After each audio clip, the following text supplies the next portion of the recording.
पायाच्या बोटाची हालचाल, हाताच्या बोटाची हालचाल. दोन्ही हात एकमेकांवर घासून डोळ्यावर येऊ द्या. डोळे उघडताना हाताच्या फटीतून पहिले प्रकाश बघा. हळूहळू दिसणारा प्रकाश. आणि मग डोळे उघडा. मला आज्ञा द्या. जय श्रीराम.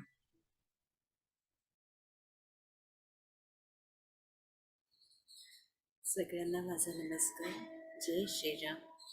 कुणाला बोलायचं आहे का?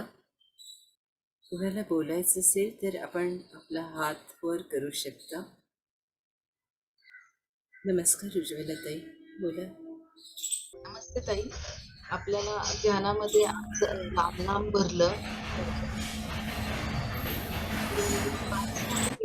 तर छान आकाश किंवा गॅलेक्सी फिरताना दिसली आणि मध्येच एक जागृत अवस्थेत मध्ये आपल्याला बऱ्याच वेळा अशी नावं वगैरे दिसतात. तर त्याचं काही आहे का? म्हणजे मला आज संभाजी जोग हे नाव आलं. तर याचं आपण काय समजावं, म्हणजे का सोडून द्यावं हे सगळं आपल्याला?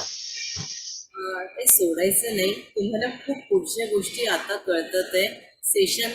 सेशनच्या माध्यमांनी तुम्हाला ही पुढची गोष्ट जी आहे, जी तुम्हाला काही काही शब्द कळतात किंवा तुम्हाला काहीतरी एक चिन्ह कळतं. कधी कधी काही कोडवर्ड्स येतात, तर ते तुम्ही जरूर लिहून ठेवा. आता तुम्हाला आलंय संभाजी चौक, बरोबर?